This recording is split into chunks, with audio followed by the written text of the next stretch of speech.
Эсиңерге сала кетсек, бул видео 2022 жылы космостан тартылган.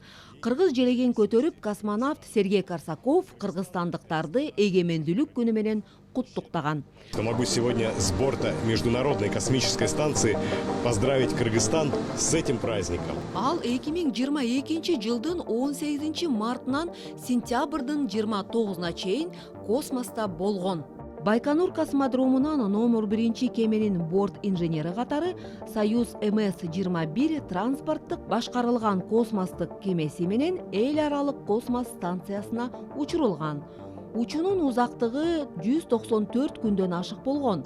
6 айдан кийин Корсаков жерге кайтып келген. Космонавтика күнүнө жана Борбор кааланын 145 жылдыгына карата 11 апрелде космонавт Сергей Корсаков Кыргызстанга келди. Сапарынын алкагында ал бир нече мекемелерди кыдырып, ошондой эле өзүнүн мектебине да келди. Бишкек шаарындагы Алы Токомбаев атындагы номер 24 мектеп гимназиясында Корсаков башталгыч класстарында окуп билим алган.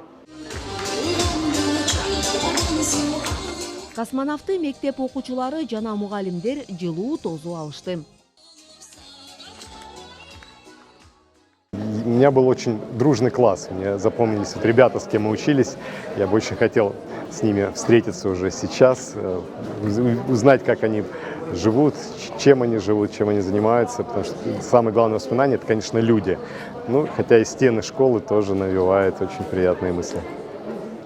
Мектеп окуучулары космонавтка арнап сүрөт көргөзмөсүн даярдашкан. Космонавт сүрөттөрдү баалап, балдарга өзүнүн автографын калтырды. Ал эми жыйын залында окуучулар тарабынан концерттик программа коюлду. Андан соң Сергей Корсаковго балдар белектерин тапшырып, сүрөткө түшүп, суроолорун да берип, пикирлери менен бөлүшкөн. Балдар мына 2 жумадан бери аябай даярданып күтүшүп, анан бүгүнкү эмеде мероприятиеде мен ойлойм балдарга аябай чоң мотивация берди. Биздин ар бир окуучубуздун жетишкен ийгиликтери биз үчүн абдан чоң сыймык болуп эсептелет. Биз ар бир окуучу менен сыймыктанабыз. Поверите, значит, стоит тонкая железная юрта из металлических труб, которую я выбил себе зубы в детстве. Космостан биздин планета өзгөчө кооз болуп көрүнөт. Космонавттарда патриотизм сезими күчтөнүп, жерибизден, мекенибизден кымбат нерсе жок экендигин билдик деп Корсаков баса белгилеп кетти.